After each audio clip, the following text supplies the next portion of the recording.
So good morning guys. तो चलिए start करते हैं आज की यानी कि 20 अक्टूबर की इंपॉर्टेंट करंट अफेयर्स को। तो इस प्रश्न में आपसे पूछ रहे अभी हाल ही में किसे 2024 के मानवतावादी पुरस्कार से सम्मानित किया गया।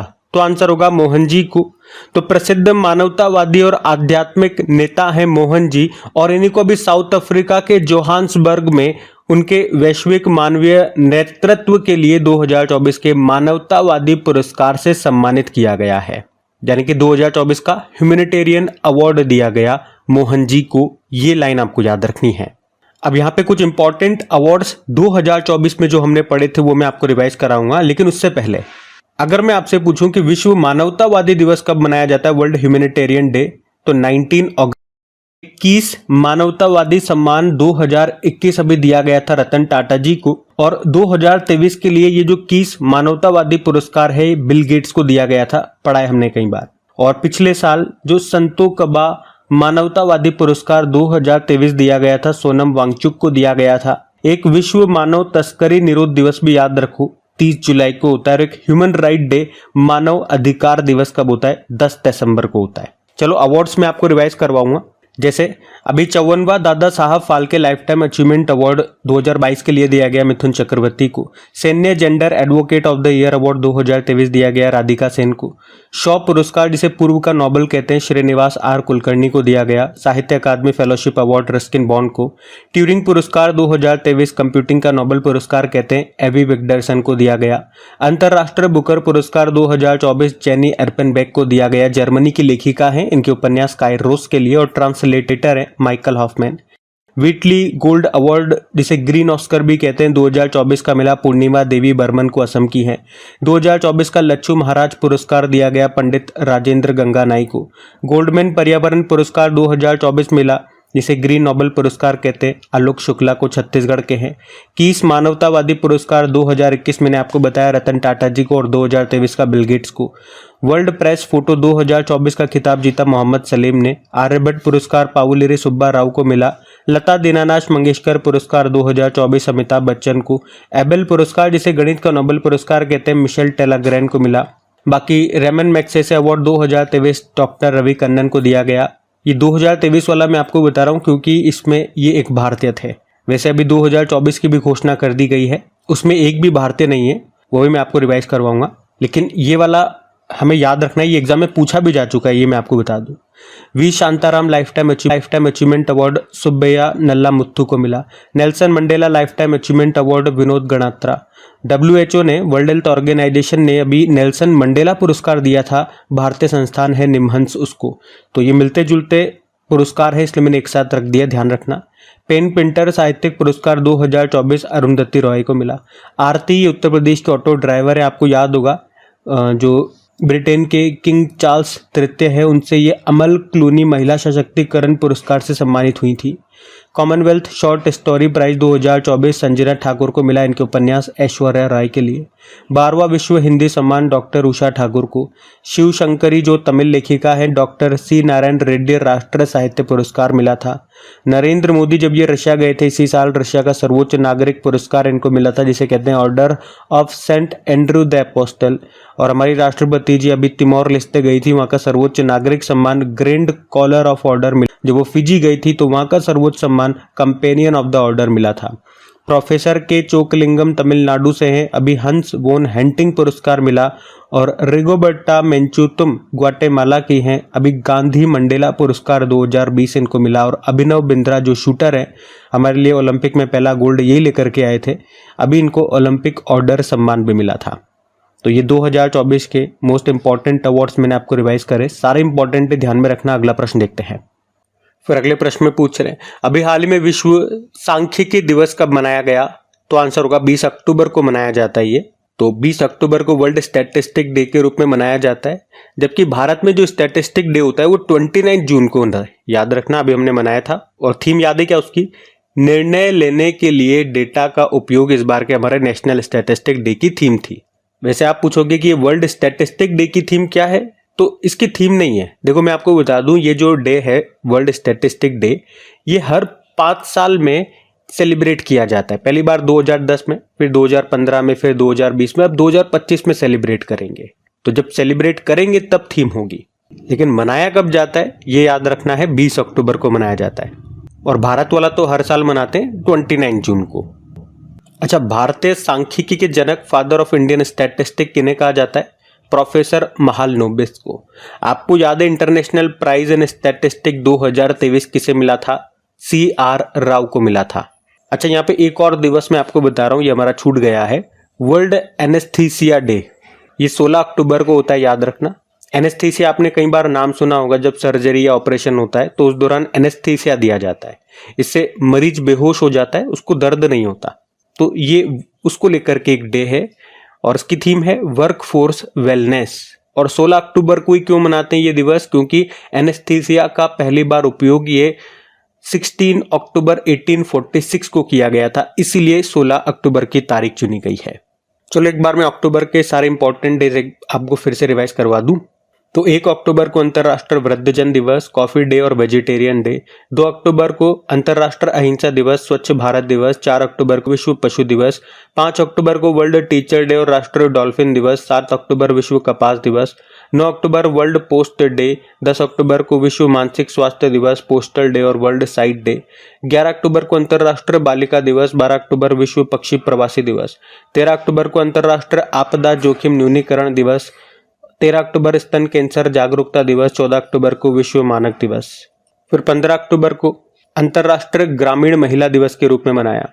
और 15 अक्टूबर को ही विश्व छात्र दिवस होता है। 16 अक्टूबर को विश्व खाद्य दिवस, वर्ल्ड फूड डे मनाया। और 17 अक्टूबर गरीबी उन्मूलन के लिए अंतर्राष्ट्रीय दिवस के रूप में मनाया था। तो अक्टूबर के ये अभी तक के डेज, इनको ध्यान में रखना। अगला प्रश्न देखते हैं। फिर अगले में पूछ रहे हैं, वैश्विक बहुआयामी गरीबी सूचकांक 2024 के अनुसार अत्यंत गरीबों की संख्या के मामले में शीर्ष देश कौन सा है? तो आंसर होगा भारत। तो ग्लोबल मल्टी डायमेंशनल इंडेक्स यानी कि वैश्विक बहुआयामी गरीबी सूचकांक किसने जारी किया? यूनाइटेड नेशन डेवलपमेंट प्रोग्राम ने। इसमें क्या कहा गया है कि लगभग 1.1 बिलियन लोग गंभीर बहुआयामी गरीबी में जी रहे हैं और इसमें नंबर 1 स्थान पर भारत है, दूसरे स्थान पर पाकिस्तान को बताया गया। और इसमें बताया गया कि भारत में 12.09% जो जनसंख्या है, जो पॉपुलेशन है, आज भी गरीबी रेखा के नीचे बिलो पॉवर्टी लाइन जी रही है। अच्छा, गरीबी समझ में आता है। बहुआयामी गरीबी, मल्टी डायमेंशनल पॉवर्टी क्या है? इसका मतलब केवल पैसे से नहीं है। हम कहते हैं ना पैसे नहीं है गरीब आदमी है, इसमें और भी कई सारी चीजें आती है, जैसे कि स्वास्थ्य अच्छा नहीं है, हेल्थ अच्छी नहीं है, पोषण नहीं है, शिक्षा नहीं है, जीवन स्तर बेकार है।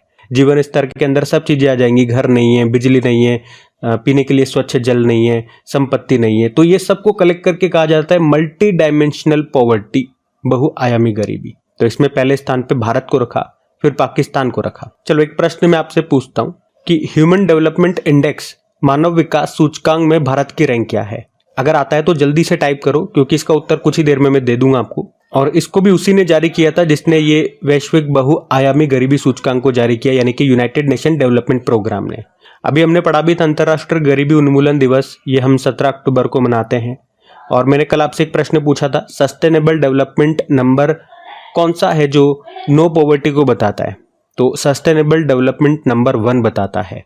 इसके ऊपर मैंने ट्रिकी वीडियो भी बना रखा है, उम्मीद है आप सभी ने देख भी रखा होगा। चलो अभी 2024 में जो भी इंपॉर्टेंट रैंकिंग्स आई है वो एक बार मैं आपको रिवाइज करवा देता हूँ। बहुत दिन हो गए रैंकिंग रिवाइज करें। तो इस साल की जो पहली रैंकिंग हमने पढ़ी थी वो थी करप्शन परसेप्शन इंडेक्स 2023। भारत 93 पे था। टॉप पे डेनमार्क के जारी किया था ट्रांसपेरेंसी इंटरनेशनल ने। एक स्वच्छ सर्वेक्षण 2023 आया था जिसमें सबसे स्वच्छ शहर इंदौर और सूरत था। 1 लाख से कम आबादी में महाराष्ट्र का सासवद टॉप पर था। सबसे स्वच्छ छावनी बोर्ड में महू छावनी बोर्ड है। राज्यों में महाराष्ट्र टॉप पे था। सबसे स्वच्छ गंगा शहर वाराणसी और प्रयागराज था। सफाई मित्र शहर चंडीगढ़ था। ये डेटा इंपॉर्टेंट रहेगा क्योंकि यहाँ से एग्जाम में 2 बार प्रश्न अभी तक आ चुके हैं जो मेरे नॉलेज में है, तो ध्यान रखना। एक ये प्रश्न भी एग्जाम में आ गया है हिम तेंदुआ रिपोर्ट से, यह भी पहली बार जारी हुआ था तो इंपॉर्टेंट है। इसमें बताया गया टोटल भारत में कितने हिम तेंदुए स्नो लेपर्ड है, तो 718 है। सबसे ज्यादा पूछेंगे तो लद्दाख में है 477, सबसे कम पूछे तो जम्मू कश्मीर में है 9। टॉम ट्रैफिक इंडेक्स में लंदन टॉप पे है, बेंगलुरु भारत में टॉप पे है जो इस लिस्ट में 6ठे स्थान पर है। भीड़ भाड़ वाले शहरों की ये लिस्ट जारी होती है। लोकतंत्र सूचकांक डेमोक्रेसी इंडेक्स आया था, भारत 41 पे है, टॉप पे नॉर्वे है, जारी किया था इको इंटेलिजेंस यूनिट ने। वैश्विक बौद्धिक संपदा सूचकांक इंटेलेक्चुअल प्रॉपर्टी इंडेक्स की बात हो रही है, भारत 42 पे है, टॉप पे अमेरिका है, यूएस चैम्बर ऑफ कॉमर्स ने जारी किया। लैंगिक असमानता सूचकांक जेंडर इनइक्वलिटी इंडेक्स भारत 108वें स्थान पर है, टॉप पे डेनमार्क है। और मानव विकास सूचकांक ह्यूमन डेवलपमेंट इंडेक्स मैंने आपसे पूछा था, भारत 134 पे है और टॉप पे स्विट्जरलैंड है।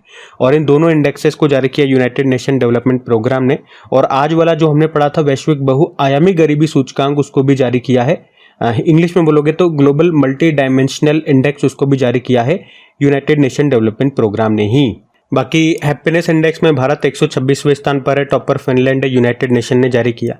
ग्लोबल फायर पावर इंडेक्स में भारत 4थे स्थान पर है, टॉपर अमेरिका है। बिजनेस एनवायरनमेंट रैंकिंग में भारत 51वें नंबर पर है, टॉपर सिंगापुर है, इकोनॉमिस्ट इंटेलिजेंस यूनिट ने जारी किया।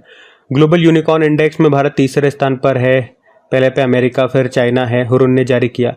दुनिया का तीसरा सबसे बड़ा ई मार्केट प्लेस, ये गवर्नमेंट ई मार्केट प्लेस बना था, वैसे टॉप पर साउथ कोरिया का था। साइबर क्राइम इंडेक्स में भारत 10वें स्थान पर है, टॉप पर रशिया है। वर्ल्ड प्रेस फ्रीडम इंडेक्स में भारत 159 पर है, टॉप पे नॉर्वे है। रिपोर्टर्स विदाउट बॉर्डर ने जारी किया। Travel and tourism development index में भारत 39 पे है, टॉप पर अमेरिका है, वर्ल्ड इकोनॉमिक फोरम ने जारी किया। ग्लोबल सिटीज इंडेक्स में टॉप पर न्यूयॉर्क है। भारत में दिल्ली टॉप पर था, लेकिन इस लिस्ट में वो 350वें स्थान पर है। पर्यावरण प्रदर्शन सूचकांक में भारत 176 पे है, टॉप पे एस्टोनिया है। फिर जेंडर गैप इंडेक्स आया था, भारत 129 पे है, टॉप पे आइसलैंड है, वर्ल्ड इकोनॉमिक फोरम ने जारी किया। ग्लोबल पीस इंडेक्स में भारत 116वें स्थान पर है, टॉप पर आइसलैंड है, institute of economic and peace ने जारी किया। ग्लोबल एनर्जी ट्रांजिशन इंडेक्स में भारत 63 पे है, टॉप पे स्वीडन ने, वर्ल्ड इकोनॉमिक फोरम ने जारी किया। वर्ल्ड इन्वेस्टमेंट रिपोर्ट में भारत 15वें स्थान पर है, टॉप पर अमेरिका है, अंकटाड ने जारी किया। सस्टेनेबल डेवलपमेंट रिपोर्ट में भारत 109 पे है, टॉप पे फिनलैंड है, नीति है, टॉप पे फिनलैंड है। नीति आयोग के sustainable development goal India index में भारत का स्कोर 71 है, टॉप पे केरल और उत्तराखंड है। वहीं ग्लोबल लिवेबिलिटी इंडेक्स में भारत करेंगे टॉप पे, ऑस्ट्रिया की कैपिटल वियना है, इकोनॉमिस्ट इंटेलिजेंस यूनिट ने जारी किया। प्राइम ग्लोबल सिटीज इंडेक्स में पहले पे मनीला है, फिर मुंबई, फिर दिल्ली है, नाइट फ्रैंक ने जारी किया। सकल पर्यावरण उत्पादन सूचकांक लॉन्च करने वाला पहला राज्य पूछेंगे तो उत्तराखंड है। राज्य खाद्य सुरक्षा सूचकांक स्टेट फूड सिक्योरिटी इंडेक्स में टॉप पर केरल है। और वैश्विक नवाचार सूचकांक में भारत 39 पे है, टॉप पे स्विट्जरलैंड है। वर्ल्ड टैलेंट इंडेक्स में भारत 58 पे है, टॉप पे स्विट्जरलैंड है। एशिया पावर इंडेक्स में 3रे स्थान पे भारत है, अमेरिका और चाइना के बाद। शहरी शासन सूचकांक अर्बन गवर्नेंस इंडेक्स में टॉप पर केरल है। विश्व का चौथा देश कौन सा बन गया है जिसका विदेशी मुद्रा भंडार $700 बिलियन को पार कर गया? तो भारत, पहले पे चाइना, फिर जापान और स्विट्जरलैंड है। अच्छा, लास्ट टाइम जो मैंने आपको ये बताया था, सेकंड और थर्ड पोजीशन में कुछ चेंजेस हो गया था, तो उसको करेक्ट कर लीजिएगा। फर्स्ट वाला ठीक है, चाइना है, भारत चौथे स्थान पे, ये भी करेक्ट है। लेकिन सेकंड और थर्ड वाली पोजीशन में कुछ मिस्टेक हो गया था मुझसे, तो उसको करेक्ट करेंगे। सेकंड पे जापान है और थर्ड पे स्विट्जरलैंड है। फर्स्ट पे तो चाइना ही है और चौथे पे भारत ही है। एशिया पावर इंडेक्स रिपोर्ट 2024 आई थी, उसमें सबसे शक्तिशाली देश अमेरिका है, फिर चाइना है, फिर भारत को बताया गया। अभी हंगर इंडेक्स आया था, भारत 105वें स्थान पर है।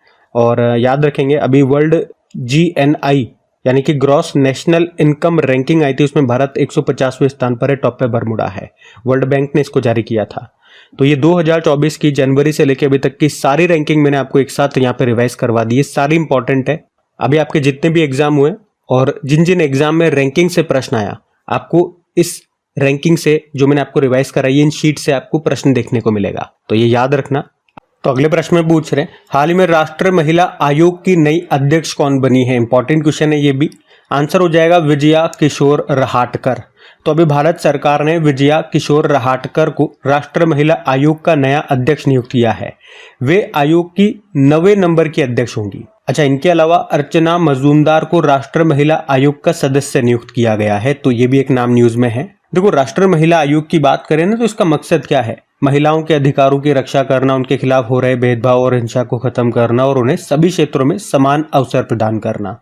इंग्लिश में बोलोगे आप इसे नेशनल कमीशन फॉर वुमेन, जिसकी स्थापना होती है 31 जनवरी 1992 1992 में। 1990 के अधिनियम के तहत इसकी स्थापना हुई थी। मुख्यालय नई दिल्ली में होता है और इसकी पहली जो अध्यक्ष थी उनका नाम जयंती पटनायक है और अभी वर्तमान में बन गई है विजया किशोर रहाटकर। चलो, कुछ और इंपॉर्टेंट अपॉइंटमेंट्स भी मैं आपको रिवाइज करवाता हूँ। जैसे कि आपको बताया, रेलवे बोर्ड के नए अध्यक्ष और CEO बने थे, सतीश कुमार नाम है। राष्ट्रीय सुरक्षा गार्ड, नेशनल सिक्योरिटी गार्ड के नए डायरेक्टर जनरल B श्रीनिवासन बने। और सीआईएसएफ के डायरेक्टर जनरल राजविंदर सिंह भट्टी बने, बीएसएफ के दलजीत सिंह चौधरी बने, नेस्कॉम के चेयरपर्सन सिंधु गंगाधरन और नेस्कॉम के प्रेसिडेंट राजेश रामबियार, और आईसीसी के नए अध्यक्ष होंगे इस साल के एंड तक जयशाह, ये ग्रेग बारकरे को रिप्लेस करेंगे। और उसी तरह से एशियन क्रिकेट काउंसिल के नए अध्यक्ष बनेंगे इस साल के एंड में मोहसिन नकवी, ये पाकिस्तान क्रिकेट बोर्ड के अध्यक्ष हैं। अभी इंडियन ओशन रिम एसोसिएशन के सेक्रेटरी जनरल भी नए बन जाएंगे, संजीव रंजन उनका नाम है। कर्मचारी राज्य बीमा निगम के डायरेक्टर जनरल अशोक कुमार सिंह बने। संयुक्त राष्ट्र में भारत के स्थायी प्रतिनिधि permanent representative in United nation, ये पी हरीश बने हैं, इंपॉर्टेंट नाम है। प्रवर्तन निदेशालय एनफोर्समेंट डायरेक्टरेट के नए अध्यक्ष, यह भी एग्जाम में पूछा गया एक प्रश्न है, राहुल नवीन इनका नाम है। और अंतर्राष्ट्रीय ओलंपिक समिति के एथलीट आयोग के दूसरे उपाध्यक्ष बनाए गए थे अभिनव बिंद्रा। कैबिनेट सचिव नए बन गए, टीवी सोमनाथन नाम है। टेलीग्राम के फाउंडर का नाम जरूर याद रखें, न्यूज में रहा इनका नाम, पावेल डुरोव है। और संघ लोक सेवा आयोग के अभी नए अध्यक्ष बन गई हैं, प्रीति सुदान इनका नाम है। तो ये भी कुछ अपॉइंटमेंट हमने यहाँ पे देखे, ध्यान रखना। अगला प्रश्न देखते हैं। बाकी अगले प्रश्न की ओर बढ़े उससे पहले जो नए स्टूडेंट्स हैं उन्हें मैं बता दूं, ये जो भी हम प्रश्न पढ़ रहे हैं इसका पीडीएफ आपको मिल जाएगा। पीडीएफ अभी कहाँ पे मिलेगा? आपको अपने टेलीग्राम पे मिलेगा। टेलीग्राम का लिंक नीचे डिस्क्रिप्शन बॉक्स में है, तो वहां जाकर के आप पीडीएफ डाउनलोड कर सकते हैं। और एक छोटी सी बात, अगर आपने कल का वीडियो देखा है, मतलब 4 बजे के पहले जिन स्टूडेंट्स ने कल का वीडियो देखा है उन स्टूडेंट से ये बात कहना चाहूंगा कि कल जो मैंने आपको बात कही थी ना, अपनी एप्लीकेशन चालू हो गई है, उसके बाद एड्स को लेकर, एडवर्टीजमेंट को लेकर वहां पे मैंने एक बात आपसे कही थी, तो मैं आपसे कह रहा हूं कि वो बात भूल जाइए, बिल्कुल भूल जाओ। ऐसा सोचो मैंने आपसे कुछ कहा ही नहीं उस मामले में। ऐसा इसलिए कह रहा हूं क्योंकि फिर से चक्कर पड़ गया। मतलब गूगल के प्ले स्टोर की बहुत कठिन, मैंने आपसे कह दिया था कि अपनी एप्लीकेशन में मेरे बहुत पैसे लग चुके हैं, 6-7 महीने बाद अब जाकर के एप्लीकेशन चालू हुई है बड़ी मुश्किल से। तो कोई आपको ऐड वगैरह दिखे तो अगर इच्छा हो तो आप क्लिक कर देना, तो उस बात को भूल जाओ। क्योंकि आप में से किसी स्टूडेंट्स ने एक ही ऐड पे 2-3 बार, मतलब एक ही ऐड पे क्या होता है, जब बार बार क्लिक करते हैं ना, तो गूगल वाले, प्ले स्टोर वाले उसको पकड़ लेते हैं कि यहाँ पे कुछ गलत चल रहा है। तो कल मुझे वार्निंग मिल गई और अब देखेंगे वहां पे एड्स भी नहीं आ रहे हैं। अब कब तक के लिए ब्लॉक कर दी मुझे नहीं पता, 8 दिन, 10 दिन, 15 दिन, महीना भर। तो वैसे इन एड से मुझे ज्यादा कुछ नहीं मिलता, सच्ची बताऊं 2-2.5 हज़ार रुपये मिल जाए एप्लीकेशन से, वो बड़ी बात होती है। कोई नहीं बताएगा बात, मैं बता रहा हूँ। तो अब मैं कहता हूँ मुझे 2-2.5 हज़ार रुपये भी नहीं चाहिए भैया, कुछ नहीं चाहिए मुझे, मैं फ्री में आप लोगों के लिए काम कर लूंगा। बस मैं चाहता हूँ जिस तरह से एड्स बंद हो गए अब आने, एप्लीकेशन वो बंद न कर दे। तो कल जो मैंने आप लोगों को बात कही थी उसको बिल्कुल भूल जाना कि मैंने आपको कुछ कहा था। मतलब जानबूझ करके आपको एड्स पे क्लिक करना नहीं है। अभी तो आ नहीं रहे वैसे, जब भी महीने भर बाद, जब भी 15 दिन बाद अगर आते हैं तो हाँ, जैसे आप एप्लीकेशन यूज कर रहे हो, अचानक से वो अपनी तरफ से कोई ऐड दे दें, कोई वीडियो ऐड चल रहा हो, तो अगर आप उसे देखना चाहें, आपकी इच्छा है तो 2-5 सेकंड आप देख सकते हैं, मैं उसके लिए भी नहीं कहूँगा, वो आपकी इच्छा है। लेकिन आप जबरदस्ती किसी ऐड पे बार बार क्लिक मत करिएगा प्लीज़। प्ले स्टोर के बहुत कठिन नियम हो गए हैं। हाँ, अगर आप मुझे रियली सपोर्ट करना चाहते हैं तो आप अपनी वीडियोस को अपने दोस्तों के साथ में स्टडी ग्रुप में शेयर कर सकते हैं, या यूट्यूब वाले एड्स अगर आप देखना चाहें 2-5 सेकंड वो देख सकते हैं। यहाँ पे इतनी दिक्कत नहीं है, लेकिन वहाँ प्ले स्टोर वाले जो एप्लीकेशन है उस पर बहुत दिक्कत है। उम्मीद करूंगा आप मेरी बात समझ गए होंगे। तो अगले प्रश्न में पूछ रहे हैं कि अभी हाल ही में भारत के साथ फिल्म उद्योग में साझेदारी करने वाला 17वां देश कौन सा बन गया है? तो आंसर होगा इसका कोलंबिया। तो अभी भारत और कोलंबिया ने, मतलब दोनों देशों में फिल्म उद्योग को बढ़ावा देने के लिए आपस में समझौता किया है, और इस तरह से कोलंबिया या भारत के साथ इस तरह का समझौता करने वाला 17वां देश बन गया है। तो इस समझौते के तहत दोनों देश एक दूसरे के यहाँ, मतलब भारत वाले कोलंबिया जाकर के और कोलंबिया वाले भारत में आकर के फिल्मों की शूटिंग कर सकेंगे, और इसी समझौते को बोलते हैं ऑडियो विजुअल को प्रोडक्शन एग्रीमेंट। भारत के साथ इस तरह का एग्रीमेंट करने वाला कोलंबिया, हमने कहा 17वां देश बन गया है। तो पहला देश कौन सा था? पहला जो इस तरह का एग्रीमेंट किया था इटली और यूके ने किया था 2005 में। देखो, कोलंबिया ये साउथ अमेरिकी एक देश है, साउथ अमेरिकी कॉन्टिनेंट में आता है, जिसकी कैपिटल होती है बोगोटा, करेंसी है पैसो, और प्रेसिडेंट है गुस्तावो पेट्रो। तो ये ध्यान में रखना। अगला देखते हैं। फिर अगले में पूछ रहे हैं, हाल ही में आइडियाज योजना के तहत भारत से रुपया ऋण प्राप्त करने वाला दुनिया का पहला देश कौन सा है? तो आंसर होगा मॉरिशस है। तो भारत सरकार का ये आइडियाज प्रोग्राम क्या है, पहले तो ये देख लेते हैं। पहले आइडियाज की फुल फॉर्म देख, तो Indian development and economic assistant scheme. तो भारत सरकार ने भारत विकास पहल, इंडिया डेवलपमेंट इनिशिएटिव के रूप में इसे शुरू किया था, और इसकी घोषणा 2003-04 के बजट भाषण में उस समय के जो तत्कालीन वित्त मंत्री थे जसवंत सिंह, उन्होंने 200 करोड़ रुपए के आवंटन के साथ इसकी शुरुआत की थी। बाद में इसका नाम बदल करके आइडियाज कर दिया गया। पहले इसका नाम इंडिया डेवलपमेंट इनिशिएटिव रखा था, बाद में नाम बदल करके ये आइडियाज मतलब Indian development and economic assistant scheme कर दिया गया, जिसका मुख्य उद्देश्य क्या है, एशिया, अफ्रीका और लैटिन अमेरिका के विकासशील देशों के विकासात्मक या अन्य परियोजनाओं के लिए ऋण प्रदान करना। पर इसमें एक कंडीशन भी होती है कि जिस भी देश को हम उधार दे रहे हैं, जिस भी देश को हम लोन दे रहे हैं, जिस भी परियोजना के लिए वहां पे लोन दिया जा रहा है, तो उस परियोजना में 75% सामान और सर्विसेज ये भारत से उसे खरीदनी होगी, ये कंडीशन होती थी। और अभी इसी आइडिया पहल के तहत भारत ने मॉरिशस को 487.60 करोड़ रुपए का लोन दिया है। और ये पहली बार है जब भारत ने आइडियाज पहल के तहत किसी विदेशी सरकार को भारतीय रुपये में लोन दिया है, और ये लोन SBI के माध्यम से दिया गया है। अरे थोड़ा धीरे बोलना प्लीज, थोड़ा पीछे आवाज हो रही होगी, आज करवा चौथ है ना, सब उठ गए। तो क्या कहा हमने कि SBI के माध्यम से लोन दिया गया है, ये याद रखना। अच्छा, ये जो लोन ले रहे हैं वहां पे इस पैसे का उपयोग कहाँ पे किया जाएगा, तो एक जल परियोजना में इसका उपयोग किया जाएगा। देखो मॉरिशस की बात करें तो ये पूर्वी अफ्रीका के तट के पास हिंद महासागर में एक द्वीप समूह है, आप देख सकते हैं मैप में। कैपिटल पोर्ट लुइस होती है, करेंसी है मॉरिशस रुपी, प्रधानमंत्री हैं प्रविंद कुमार जुगनौथ। और हमने पढ़ा है कई बार कि भारत के बाहर जो पहला जन औषधि केंद्र है वो कहाँ पे खुला गया, मॉरिशस में ही। तो ये सारे पॉइंट्स ध्यान रखिएगा, इंपॉर्टेंट है प्रश्न। अगला प्रश्न हम देखते हैं। तो अगले प्रश्न में क्या पूछ रहे हैं, अभी हाल ही में कटी बिहू महोत्सव का आयोजन ये कहाँ पे किया गया, तो आंसर होगा असम में। तो अभी असम में कटी बिहू महोत्सव का आयोजन किया गया। कटी बिहू ये अक्टूबर महीने में मनाया जाता है और ये फसल की सुरक्षा के लिए मनाया जाता है। देखो जो बिहू फेस्टिवल है ना, ये असम का सबसे बड़ा और सबसे खास त्योहार है। इसे असम में हर साल 3 बार अलग अलग मौकों पर मनाया जाता है। ये एक मुख्य रूप से फसल त्योहार ही है, 3 तरह से इसे मनाते हैं। एक होता है रंगाली बिहू या बोहाग बिहू भी इसको कहते हैं, ये असम का न्यू ईयर आप कह दीजिए। इसे अप्रैल महीने में मनाया जाता है जब नई फसल की शुरुआत होती है। एक कटी बिहू होता है जिसे कंगाली बिहू भी कहते हैं, ये अक्टूबर में आता है, जो अभी हमने पढ़ा। फसलों की सुरक्षा के लिए इसको मनाया जाता है।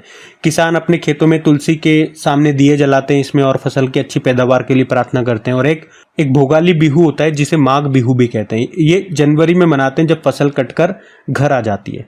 तो इसमें लोग मिलकर के बड़े भोज का आयोजन करके खेलते हैं, कूदते हैं और एक साथ मिलकर के खुशियां मनाते हैं। तो बिहू से आप याद रख लो, बिहू कहाँ का है, असम का है। अब बात असम की है तो मैं आपको असम ले चलता हूँ। ये रहा मैप में असम। देखो असम की कैपिटल दिसपुर है, मुख्यमंत्री हेमंत बिस्वा शर्मा और गवर्नर कौन है, लक्ष्मण प्रसाद आचार्य हैं। यहाँ का राजकीय पशु एक सिंग वाला गेंडा है, पक्षी है व्हाइट विंग्ड वुड डक, वृक्ष है हॉलोंग, पुष्प है फोक्सटेल ऑर्किड और फल है काजी नींबू। यहाँ के कुछ लोक नृत्य की बात करें तो बिहू हो गया, बगरुम्बा हो गया, भोर हो गया, शास्त्रीय नृत्य सतरिया है। यहाँ के कुछ त्योहार की बात करें तो बिहू महोत्सव हो गया, वांचुआ महोत्सव हो गया, बेखो महोत्सव हो गया। और असम का 7वां नेशनल पार्क ये देहिंग पटकई नेशनल पार्क बना था। बाकी रायमोना नेशनल पार्क यहाँ मिल जाएगा, काजीरंगा नेशनल पार्क है, नामेरी नेशनल पार्क है, मानस नेशनल पार्क है, Dibru Saikhowa national park, Orang national park, ये सब आपको यहीं पे मिलेंगे। भारत का पहला तेल का कुआं ये कहाँ पे खोजा गया था, डिगबोई असम में ही। भारत का सबसे लंबा पुल भूपेन हजारिका है जिसे डोलो सादिया पुल भी कहते हैं, जिसकी लंबाई है 9.15 किलोमीटर, लोहित नदी पर यह बना है। कुछ करंट अफेयर्स भी मैं आपको यहाँ से रिवाइज करवाऊं तो आपको याद होगा भारत का पहला ई फिश मार्केट एप्लीकेशन फिश वाले असम में लॉन्च हुआ था। अभी असम के गुवाहाटी में दुनिया का पहला अनुवांशिक रूप से संशोधित जेनेटिकली मॉडिफाइड रबड़ का पौधा लगाया गया था। अमृत वृक्ष आंदोलन ऐप यहाँ पे शुरू हुई थी। मोईदाम को अभी भारत का 43rd नंबर का यूनेस्को विश्व विरासत स्थल घोषित किया गया। असम में ही दुनिया का पहला अनुवांशिक रूप से संशोधित रबड़ का पौधा, ये मैंने ऊपर बता दिया आपको। पूर्वोत्तर भारत के पहले कंप्रेस्ड बायोगैस प्लांट का उद्घाटन किया यहाँ पे। नदियों में नाइट नेविगेशन मोबाइल एप्लीकेशन को लॉन्च करने वाला पहला राज्य है ये। हमारे गृह मंत्री अमित शाह ने असम के ब्रेव हार्ट लचित बोरफुकन पर पुस्तक लॉन्च की थी, उसको लिखा था अरूप कुमार दत्ता ने। असम के जोरहाट में प्रधानमंत्री जी ने लचित बोरफुकन की स्टैचू का अनावरण किया था, 125 फीट ऊंची है ये। मुख्यमंत्री निजुत मोइना असोनी योजना शुरू हुई थी। डूरंड कप 2024 जो 133वां संस्करण था। अभी गुवाहाटी का एक north east United football club है, उसने जीत लिया मोहन बागान को हरा करके। और टाटा इलेक्ट्रॉनिक्स कंपनी भारत में 2 सेमीकंडक्टर प्लांट स्थापित करेगी, एक तो धोलेरा गुजरात में और एक असम के मोरी गांव में। तो ये असम के कुछ इंपॉर्टेंट करंट अफेयर्स हैं, ध्यान में रखना। अगला प्रश्न देखते हैं। फिर अगले प्रश्न में पूछ रहे हैं सरस आजीविका मेला 2024 का आयोजन कहाँ पे किया गया, तो आंसर होगा नोएडा में। तो सरस आजीविका मेला ये एक ऐसा कार्यक्रम है जिसे ग्रामीण विकास मंत्रालय द्वारा आयोजित किया जाता है। इस मेले का मुख्य उद्देश्य ग्रामीण इलाकों के छोटे उद्यमियों, स्वयं सहायता समूहों यानी कि सेल्फ हेल्प ग्रुप्स और कारीगरों को अपने हस्तशिल्प यानी कि हैंडीक्राफ्ट उत्पादों को सीधे ग्राहकों तक पहुंचाने का यहाँ पे मौका मिलता है। एक लाइन में बोलूं तो इसका मुख्य उद्देश्य है गांव में बनी वस्तुओं को बढ़ावा देना। अच्छा, इसी तरह से कुछ और भी मेले मैं आपको रिवाइज करवाऊं तो एक अंतर्राष्ट्रीय सूरजकुंड मेले का आयोजन होता है हरियाणा के फरीदाबाद में, सरस मेला लगता है जम्मू कश्मीर में, गंगा सागर मेला पश्चिम बंगाल में, माघी मेला पंजाब में और माघ मेला ये प्रयागराज में, झींगा मेला पंजाब में ही, लक्खी मेला राजस्थान के सीकर में, गोल मेला का आयोजन जगन्नाथ मंदिर उधमपुर जम्मू कश्मीर में, श्रावणी मेला देवघर झारखंड में, एशिया का सबसे बड़ा अंतर्राष्ट्रीय खाद्य और आतिथ्य मेला आहार ये आयोजित हुआ था नई दिल्ली में, हेमिस गोम्पा मेला लद्दाख में, अंबुबाची का मेला असम में लगता है, मेदराम जात्रा मेला तेलंगाना में, कुंभ के बाद दूसरा सबसे बड़ा मेला ये कुंभ मेला ये 4 जगह पे लगता है, हरिद्वार, प्रयागराज, उज्जैन और नासिक, पुष्कर मेला राजस्थान में, नौचंडी मेला मेरठ में, सोनपुरी मवेशी मेला बिहार में। तो कुछ मेले जो आपके न्यूज़ में रहे थे वो सारे मैंने यहाँ पे आपको रिवाइज कराए, ध्यान में रखिएगा। अगला प्रश्न देखते हैं। फिर अगले में पूछ रहे हैं किस राज्य सरकार ने राज्य के सभी आवासीय स्कूलों और रायचूर यूनिवर्सिटी का नाम बदलकर महर्षि वाल्मीकि के नाम पे करने की घोषणा की है? तो आंसर होगा कर्नाटक। तो अभी कर्नाटक के जो मुख्यमंत्री सिद्धारमैया उन्होंने घोषणा की है कि राज्य की सभी शेड्यूल्ड ट्राइब्स रेजिडेंशियल स्कूल और रायचूर यूनिवर्सिटी का नाम बदलकर महर्षि वाल्मीकि के नाम पे रखा जाएगा। महर्षि वाल्मीकि कुछ याद आया, हमने अयोध्या इंटरनेशनल एयरपोर्ट का नाम इन्हीं के नाम पे रखा था। महर्षि वाल्मीकि इनको रामायण के रचयिता और संस्कृत के प्रथम कवि, आदि कवि के रूप में भी जाना जाता है। चलो कुछ नेम चेंज से ही आपको प्रश्न में रिवाइज कराऊं कि भारत में अभी किन किन चीज़ों के नाम बदले गए। एक तो उत्तर प्रदेश का काकोरी कांड का नाम आप जानते हो, काकोरी ट्रेन एक्शन किया था। फुर्सतगंज रेलवे स्टेशन का नाम तपेश्वर धाम रेलवे स्टेशन हो गया। राष्ट्रपति भवन के दरबार हॉल का नाम गणतंत्र मंडप और अशोक हॉल का नाम अशोक मंडप हो गया। पुणे एयरपोर्ट का नाम जगत गुरु संत श्रेष्ठ तुकाराम महाराज के नाम पे हो गया। पोर्ट ब्लेयर जो अंडमान निकोबार की कैपिटल है उसको श्री विजयपुरम कर दिया। महाराष्ट्र स्टेट स्किल यूनिवर्सिटी का नाम रतन टाटा जी के नाम पे रख दिया। महाराष्ट्र के ही अहमदनगर का नाम अहिल्या नगर हो गया। अयोध्या एयरपोर्ट महर्षि वाल्मीकि के नाम पे हो गया। राजपथ को कर्तव्य पथ कहते हैं। चंडीगढ़ एयरपोर्ट का नाम शहीद भगत सिंह जी के नाम पे कर दिया गया। तो ये कुछ नाम बदले गए, वो भी हमने यहाँ पे रिवाइज कर लिए। अगला प्रश्न देखते हैं फिर। तो अगले में पूछ रहे अभी हाल ही में 9000 टेस्ट रन बनाने वाले चौथे भारतीय कौन बन गए? तो आंसर होगा विराट कोहली। विराट कोहली ने न्यूजीलैंड के खिलाफ पहले टेस्ट की दूसरी पारी में 102 बॉल पर 70 रन बनाए और इसी के साथ टेस्ट में उनके 9000 रन पूरे हो गए हैं। और टेस्ट में 9000 रन बनाने वाले वो चौथे भारतीय बन गए हैं। इनसे पहले 3 कौन कौन है? सचिन तेंदुलकर, राहुल द्रविड़ और सुनील गावस्कर। वैसे विराट कोहली ये तीनों फॉर्मेट में सबसे ज़्यादा 50+ रन बनाने वाले दूसरे क्रिकेटर हैं सचिन तेंदुलकर के बाद। तो ये पॉइंट भी ध्यान रखना। बाकी ये थे आज के आपकी करंट अफेयर्स की क्लास। कमेंट करके ज़रूर बताइएगा सेशन आपको कैसा लगा। अच्छा लगा वीडियो को प्लीज़ लाइक ज़रूर कीजिएगा, दोस्तों के साथ में शेयर ज़रूर करना। बाकी चलो अभी कल के करंट अफेयर्स का मैं आपको क्विक रिवीजन करा दूँ, फिर हम सेशन एंड करते हैं।